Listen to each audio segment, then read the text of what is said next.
Hey, so I want to talk a little bit about self-trust. What is self-trust? And I had a client the other day who said she's in the middle of a bit of a crisis because she's been totally shut out and she was let go of her job and she was totally shut out from the community, work community, and also some friendships all at the same time. And she's super disillusioned. And she also had to sort of stand in her own power, like really stand up for herself. Because the workplace where she had worked was turned out to be quite toxic and manipulative, and there were all kinds of toxic energies flying around, and so now my client is really in the midst of the sort of inquiry, like how do I learn to trust myself? Like, how didn't I see this coming, and how did I lose myself so deeply? And I mean, this is something that's very familiar to me too. I can say that my self-trust initially has been very good, and I've been into some really, really toxic relationships and stayed in them also because I didn't trust myself enough to act on what I was feeling. So often when we don't quite trust ourselves, we might have these sort of niggling feelings around, like something is not okay, or something is going on, or I'm not necessarily completely trusting, or I don't feel safe here, which is all signals from our nervous system. So our nervous system gets a little overworked, or we get into fight or flight or freeze. And what usually happens when we don't have strong basis of internal safety, inner safety, psychological inner safety, is that we sort of gaslight ourselves out of those internal signals. And we doubt ourselves, and we sort of talk ourselves out of the situations, and we sort of guilt trip ourselves, thinking that, oh, maybe I got something wrong, or I did something wrong, or there's something wrong with me, so that this is happening. And so my client was like, well, then how do I actually learn self-trust? How do I learn to trust myself? And I said to her, self-trust isn't like something that comes from the outside. Like, there's no, self-trust is relative. There's no like 100% sure way or right answer to what is right and how you should act in any given moment. Like, if you do this, then you can completely trust yourself and just trust that this is right. I mean, the part of that gaslighting is often thinking that am I doing something wrong, or like if I voice out my like uncomfortable feelings or whatever, or my boundaries or whatever, is that like a correct way of doing things when I want to be kind and loving and create good relationships and good atmosphere? So we're like a bit too nice, and we actually in those situations we actually are driven by fear, which is the same thing as lack of inner safety.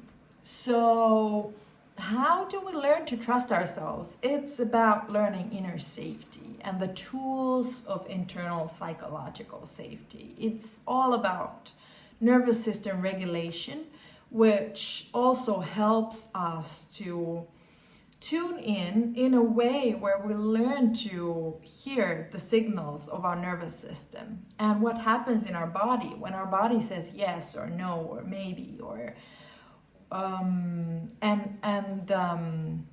when we learn to act on this, because most of us, like I said, most of us can actually sort of recognize in one way or another when we feel uncomfortable or something's not right, but we've just learned to bypass that or just gaslight ourselves.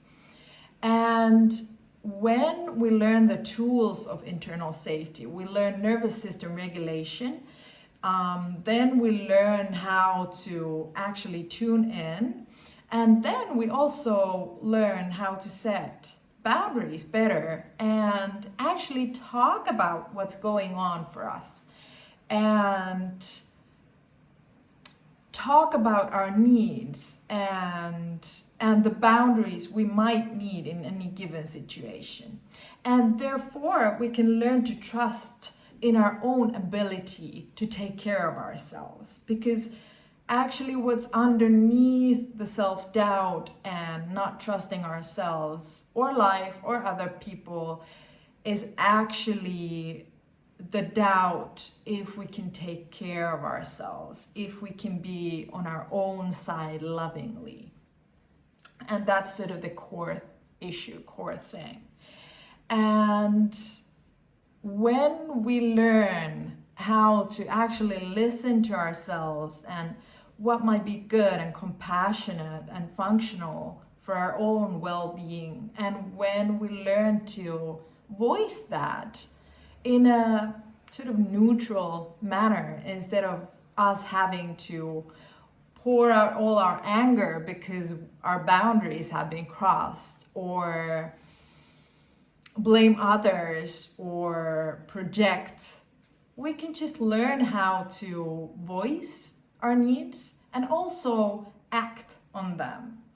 And if I could, in a hindsight, if I could give advice to the versions of myself who stayed in those toxic relationships, would be that, Anna, it's really not your job to make the other person understand. You're just banging your head against the wall because this is an emotional, psychological, nervous system atmosphere that you're used to. This is familiar, but it's not safe. And the most self-loving thing for you is to just really deeply listen to yourself and act on what you know to be your truth. And my truth in those situations was that I'm not well. I'm not being treated well.